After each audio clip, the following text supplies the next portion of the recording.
Айналайын алтын ел. Бүгін сіздерге Нақ майданнан арқадан хабар жіберіп отырмыз. Қазақ айтатын қыс шілдесі немесе бөрі сырғақ туралы көптеген дерек бар.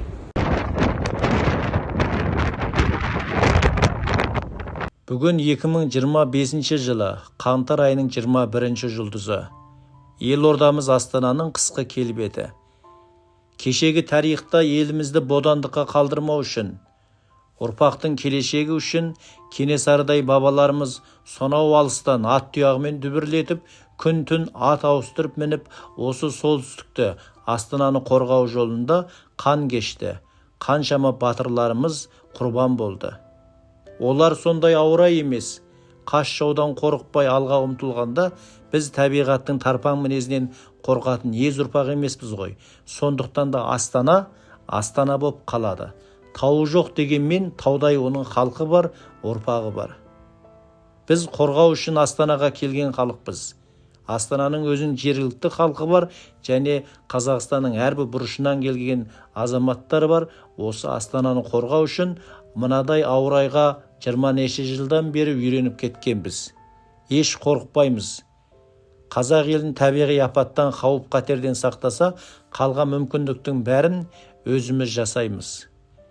Біздің осы мінезіміз, көкжал рухымыз дәл осы бөрі сырғаққа қатысты. Бөрі сырғақ деген сөзге екі түрлі дерек айтылады. Бірі болса, қаңтар айының 18-ден 19 түніне қарағаны десе, ал енді бір деректе қыс айының соңғы мезгілі, яғни бірдің айы 20 мен 25 жұлдыз арасы дейді. Яғни ақпан айының соңы деп отыр. Ал қыс шілдесі ол белгілі, қыстың қатты қаһарына мінетін, түдеген түкірігін жерге түспейтін мезгіл.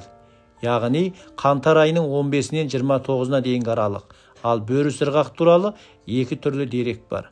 Дәл қазіргі мезгіл, яғни қаңтар айының бүгінгі 21 жұлдыз болып тұрса, енді бір деректе ат құлағы көрінбейтін ақ түтек боран ақпан айының соңы дейді. Арнайы ғалымдар дәлелдеп жатыр. Әйтеу бүгін ерекше күн болып тұр Астана үшін. Қаланы абыржытып тұрған ауырай біздің рухымызды өшіре алмайды. Өйткені Астананың әр азаматы осы елдің ел ордасын қорғау үшін қасқайып тұрған батырлардың ұрпағы.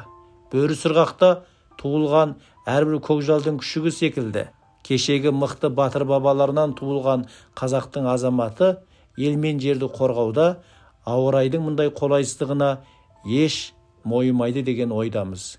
Еліміз аман, жұртымыз тыныш, әр қазақтың көрер қызығы көп, мінезі батыр, көкжалдай рухты болсын. Өйткені біз көк бөріге табынған көк түріктің ұрпағымыз. Біздің асу алар биік әлі алда.